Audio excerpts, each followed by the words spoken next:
నమస్కారం. ఈనాటి మన ప్రత్యేక విశ్లేషణకు స్వాగతం. ఈరోజు మనం ఒక అత్యంత ఆసక్తికరమైన మిస్టరీ గురించి మాట్లాడుకోబోతున్నాం.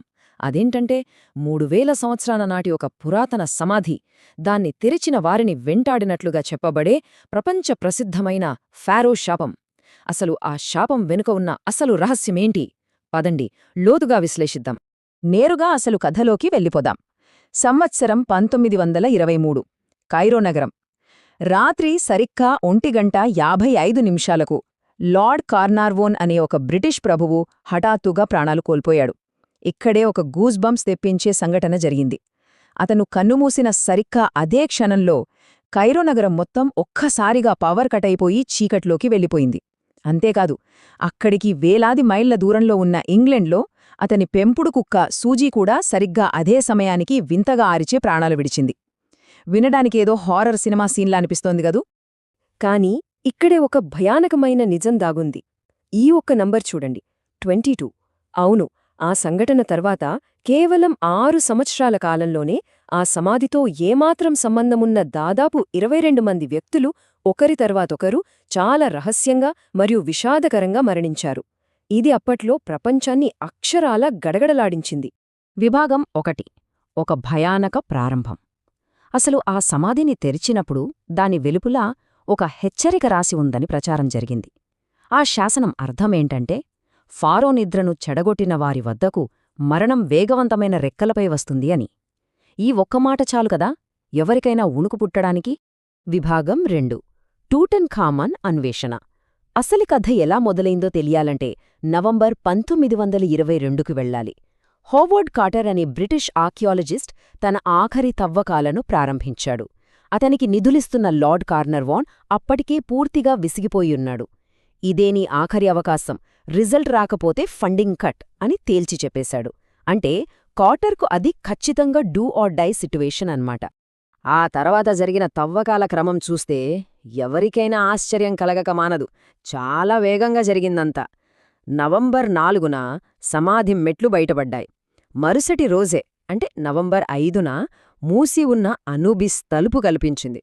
నవంబర్ 24 నాటికి ఆ సమాధి మీద ఉన్న పేరును స్పష్టంగా చదివారు. ఇక నవంబర్ 26న ఆ చారిత్రాత్మక సమాధి ఫైనల్గా తెరవబడింది.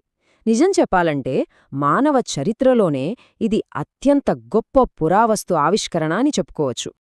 ఆ సమాధి లోపలికి తొలిసారి చూసినప్పుడు జరిగిన సంభాషణ చాలా ఫేమస్. లార్డ్ కార్నార్వోన్ ఎంతో ఆతృతగా లోపలేమైనా కనిపిస్తుందా అని అడిగాడు. దానికి కార్టర్ ఇచ్చిన సమాధానం, అద్భుతమైన వస్తువులు కనిపిస్తున్నాయి. అసలు లోపల ఏమున్నాయో తెలుసా? 5398 అపురూపమైన చెక్కు చెదరని వస్తువులు. వాటిల్లో 10 కిలోల బరువుండే స్వచ్ఛమైన బంగారు మాస్క్, పైగా అంతరిక్షం నుండి పడిన ఉల్కతో చేసిన ఒక బాకు కూడా ఉన్నాయి. అక్షరాల అదొక అద్భుత ప్రపంచం. విభాగం 3, మరణాల పరంపర. ఇక్కడినుంచే అసలు భయం మొదలవుతుంది.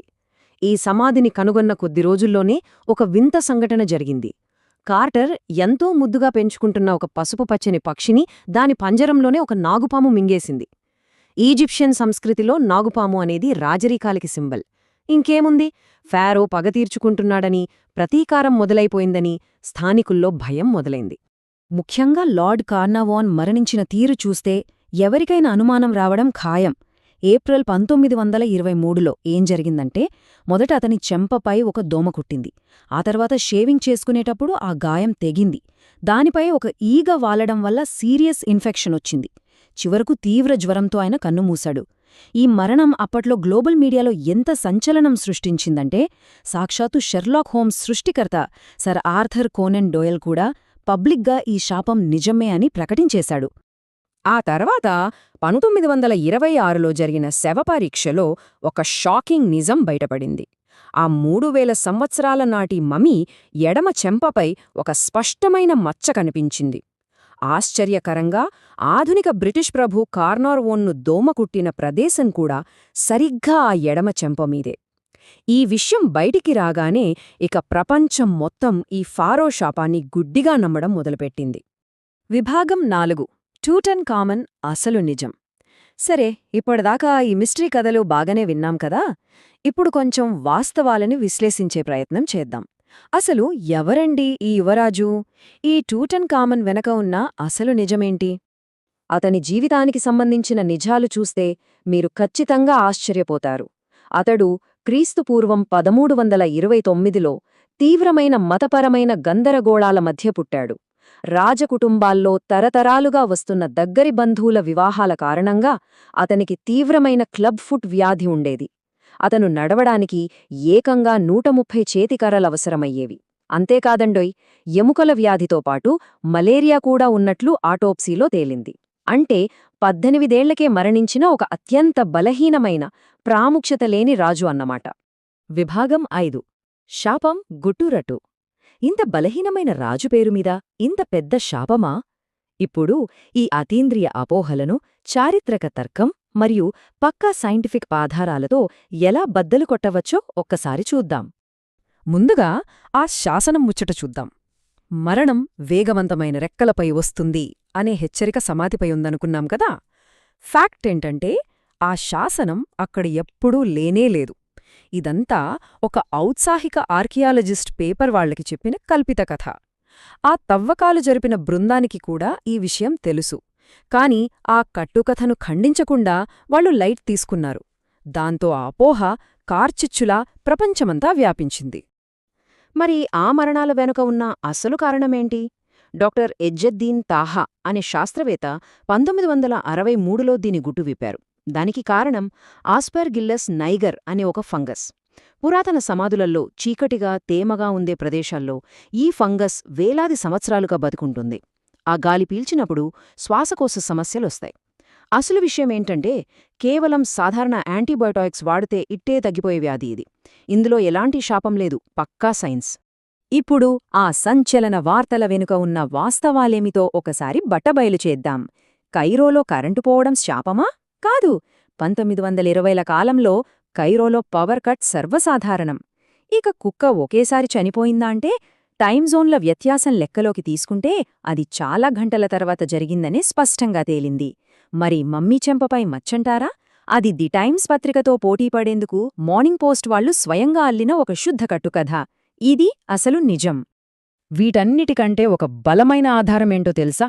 2002 నాటి ఒక వైద్య అధ్యయనం తెలిపిన ఈ 73 సంవత్సరాల సగటు ఆయుర్దాయం. సమాధి తవ్వకాల్లో నేరుగా పాల్గొని ఆ గాలి పీల్చిన వాళ్లంతా సగటున 73 ఏళ్లు జీవించారు. ఆ కాలంలో ఒక సాధారణ మనిషి జీవితకాలం ఎంతుంటుందో ఇది దానికి చాలా దగ్గరగా ఉంది. దీన్ని బట్టి ఎవరు కూడా శాపం వల్ల హఠాత్తుగా మరణించలేదని అర్థం చేసుకోవచ్చు. విభాగం 6. నిజంగా బతికి ఉన్నది ఎవరు? మనం ఒకసారి లాజికల్గా ఆలోచిద్దాం. నిజంగా ఫారోకి కోపం వస్తే ఆ ఆగ్రహానికి ప్రధాన లక్ష్యంగా ఎవరుండాలి? ఆ ముఖ్య వ్యక్తుల అసలు గతి ఏమైందో ఇప్పుడు చూద్దాం. సమాధిలోకి అందరికంటే ముందు అడుగుపెట్టిన లేడీ ఎవెలిన్ ఏకంగా 78 ఏళ్లు జీవించారు.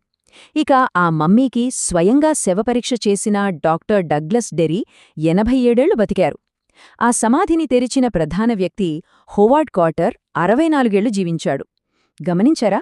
ఈ ప్రధాన వ్యక్తులందరూ ఆ సంఘటన తర్వాత దశాబ్దాలపాటు చాలా ఆరోగ్యకరమైన, సుదీర్ఘమైన జీవితాన్ని గడిపారు. దీన్ని బట్టి మరణాన్ని వెంటనే తెచ్చే ఆ శాపమనేది ఎంత పెద్ద అబద్ధమో ఇటే అర్థమైపోతుంది. చివరగా హోవార్డ్ కార్టర్ చెప్పిన ఒక అద్భుతమైన వాక్యంతో ఈ విశ్లేషణను ముగిద్దాం. ఆ రూమర్స్ అన్నీ వస్తున్నప్పుడు తను నవ్వుతూ నేనింకా బతికే ఉన్నాను అని చెప్పాడు.